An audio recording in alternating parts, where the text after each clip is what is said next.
5 straight comeback wins in a single postseason. All the amazing teams in NHL history, and the Oilers are the first team that's ever accomplished that.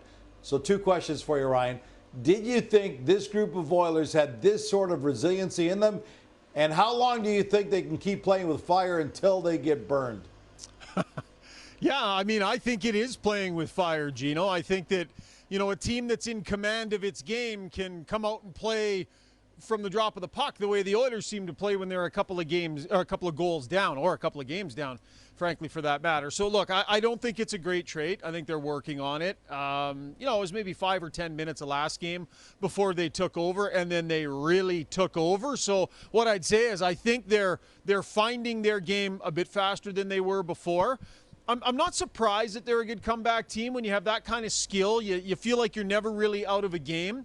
They've had that trait before as well, Gino. I just think that, they're a calm group and they're a veteran group. And that's one of the things about this year's team. Are they maybe a little bit slower? Sure. But they're a more veteran group. So what comes with that is some savvy.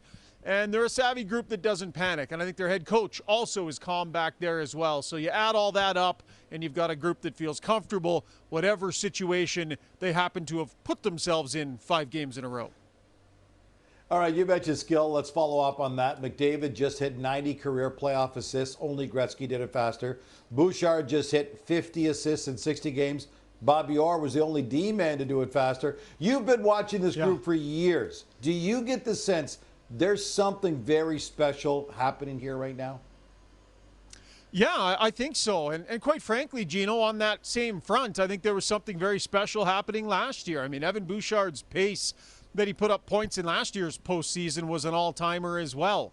Connor McDavid and Leon Draisaitl, in terms of points per game in the playoffs, top 3-4 players in the world. Like these guys are special. And more importantly for Evan Bouchard, I would say, 2 years in a row here where he's playing his best hockey at the most important time of the season. It was a down year for him in terms of the quality of his two-way game. There was a point in time in these playoffs where Chris Knoblauch said to Evan Bouchard, we think he can kill penalties too.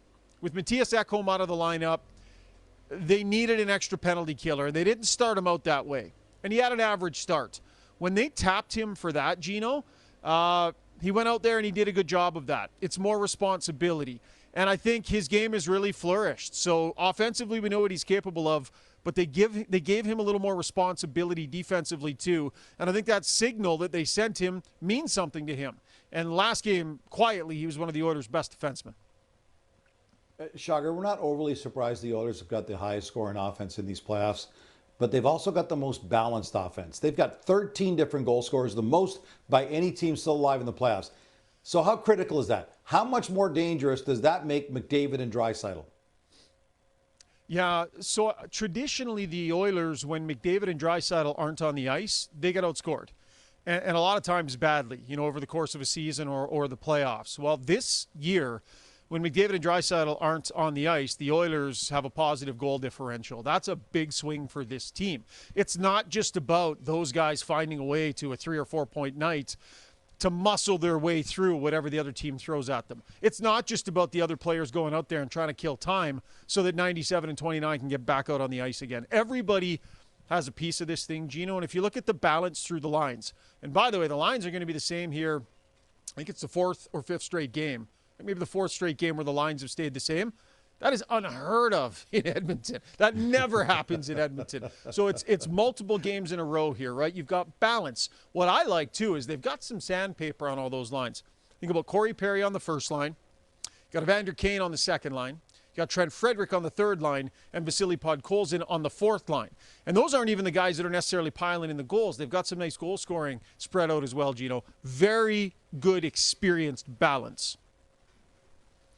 You mentioned Matias Nyquist very briefly. Is there any news on him at all? And speaking of guys on the blue line, what do you think of what you've seen from Klingberg? Yeah, so, I mean, we're kind of going round by round, excuse me, on Matias Ekholm. Chris Knoblauch said he won't be available for the second round. I think it's a stretch even for the third round, if I'm being honest. Is there the potential that he comes back for a Stanley Cup final? We will see. We've seen him around a little bit. Don't know that he's skating yet, although I'm not sure what he would be doing back home, whether he is or not. So we'll kind of wait and see. I think the early returns on Ekholm were that his season was done. And then I think they got some other opinions, and maybe there's a bit of light at the end of the tunnel there, and maybe there's a pathway to getting him back. And I think they're exploring that, but I think maybe Stanley Cup Finals is more likely. On John Klingberg, I have to say, that last game that he played, that was a phenomenal puck-moving game from John Klingberg. And it wasn't just the ones that showed up on the score sheet with the assists. Gino, the plays that he was making in his own end, he would grab the puck and feel pressure, he would spin, and then instead of firing the puck up the boards, find a guy cross-ice streaking.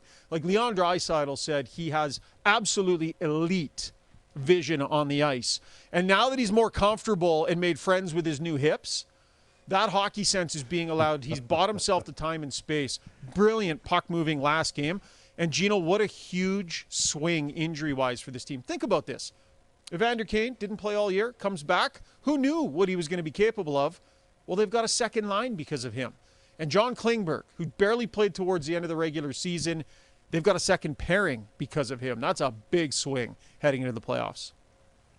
Major boosts. I want to ask you about the Knights blue line. They played game one without one of their top D-men. Alex Petrangelo was out sick. Are we going to see him back tonight? Yeah, and that's a huge swing. You know, for Vegas to not have him for game one took a lot of people by surprise.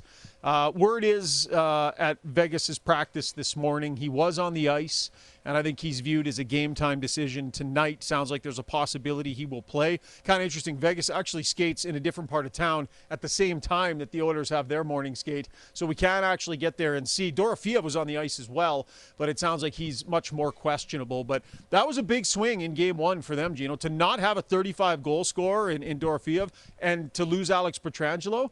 That is a major difference for them. So if they get Petrangelo back, we all know what this player's about. You know, he's fantastic at this time of year. He's clutch for them. He'll play minutes against the Oilers' best players. If they get him back, it's definitely a big advantage for Vegas. Not going to let you go without talking about Calvin Pickard, 5-0, the only undefeated goalie still in these playoffs with more than two starts. I know Chris Knobloch insists that, hey, we're going to see Stuart Skinner again in these playoffs, but let's face it, barring a major injury or a ridiculous blowout, is this now Pickard's net, win or lose? Yeah, so this is what I think has changed. I think coming into the playoffs, it was Stuart Skinner's net as the starter, and Calvin Pickard would be the backup if needed, right? The break glass in case of emergency type scenario. So Stuart Skinner, you know, the team wasn't very good in front of him, but Stuart Skinner didn't get off to a great start. Calvin Pickard comes in and has played exceptionally well. There were those who were advocating for him to come in sooner, and perhaps those people may have been right. Not going to mention any names, Gino. But I think what's changed now is that the gap between Pickard and Skinner, that sort of starter backup, that's kind of disappeared. There's not a lot of daylight between them. I think that if the Oilers play tonight and Calvin Pickard lets in 4 goals, but fundamentally plays a really solid game and they're happy with his game, I think he's earned the right for them to go back to him. It's not just about win and you're in. I think he's earned himself a bit of leash here as well, Gino, which a lot of people will be happy to hear, those who are advocating for him after game 1 of the LA series. I don't know about that. I don't know who you're referring to, Shogger. Hey, listen, a win tonight would be a 6-gamer, their longest winning streak since they won 7 straight en route to the Stanley Cup Final in 2006. Ryan Rishaug with the Oilers in Las Vegas.